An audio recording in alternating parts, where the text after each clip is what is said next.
Hi everybody, I'm SpongeBob Squarepants, and today I will be reading you all Squidward's Suicide as SpongeBob Squarepants' Lost Episode Creepypasta from the Creepypasta wiki.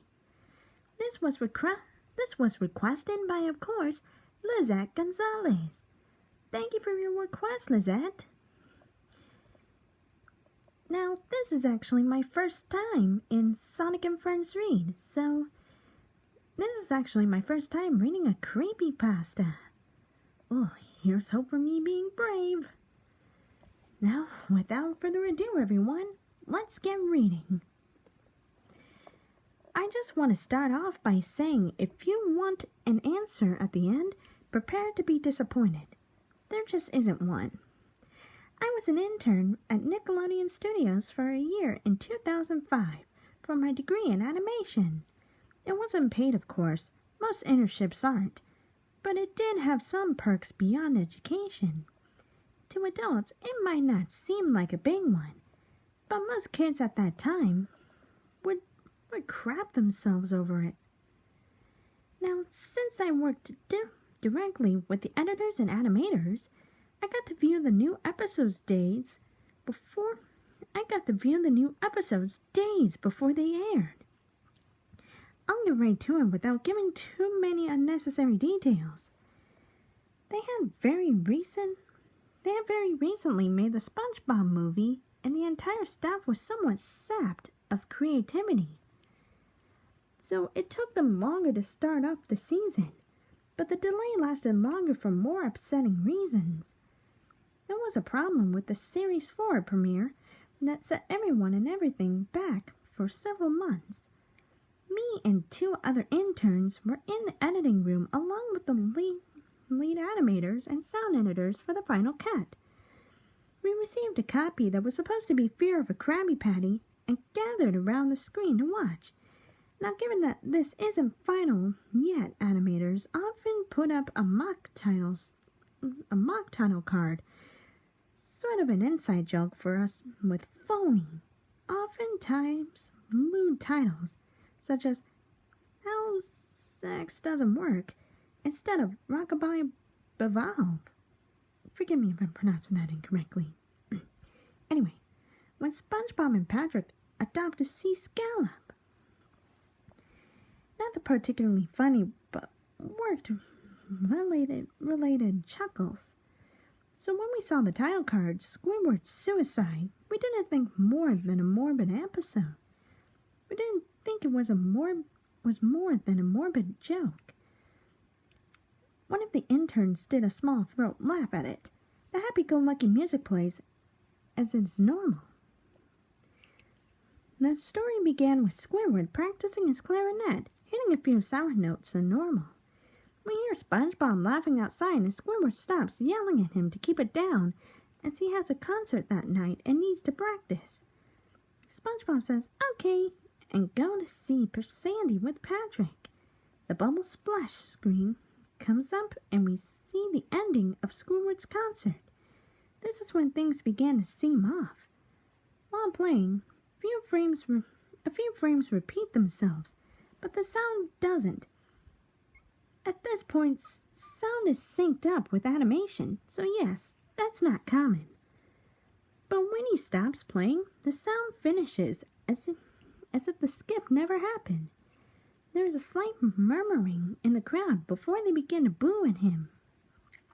Not normal cartoon booing that is common in the show, but you could very clearly hear malice in it. Squidward's in full frame, and looks visibly afraid. The shot goes to the crowd with SpongeBob in the center frame, and he too is booing, very much unlike him. That isn't the oddest thing, though. What's odd is that everyone had hyper-realistic eyes, very detailed, clearly not shots of real people's eyes, but something a bit more than real CGI, or computer-animated imagery, if you're wondering. The pupils were red. Some of us looked at each other, obviously confused. But since we weren't the writers, we didn't question its appeal to children yet. The shot goes to Squidward sitting on the edge of his bed, looking very forlorn. I don't know how that word is pronounced, so bear with me, people. The view out of his porthole window is of a night sky, so it isn't very long after the concert. The unsettling part is that at this point there is no sound. Literally no sound. Not even a feedback from the speakers in the room. It's as if the speakers were turned off, though their status showed them working perfectly fine. He just sat there blinking. This is silence for about 30 seconds. Then he started to sob quietly. Then he started to sob softly. He put his hands, tentacles, over his eyes and cried quietly for a full minute more. All the while, a sound in the background very slowly growing from nothing to barely audible. It sounded like a slight breeze through a forest. The screen slowly begins to zoom in on his face. By slow, I mean it's only noticeable if you look at shots 10 seconds apart, side by side. His sobbing gets louder, more full of hurt and anger. The screen then twitches a bit, as if it twists in on itself, for a split second, then back to normal. The wind through the trees sound gets more loudly and more severe, as if a storm is brewing somewhere. The eerie part is the sound in Squidward's sobbing sounded real, as if the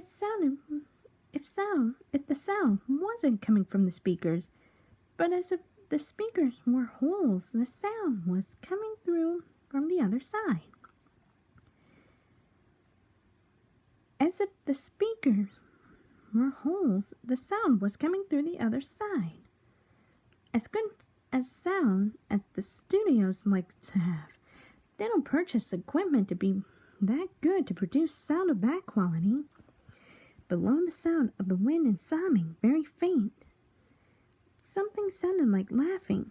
It came at odd intervals and never lasted more than a second, so you have a hard time pinning it. We watched this show twice, so pardon me if things sound too specific, but I've had time to think about them. After 30 seconds of this, the screen blurred and twitched violently, and something flashed over the screen, as if a single frame was replaced. The lead animation editor paused and rewound frame by frame, and rewound frame by frame.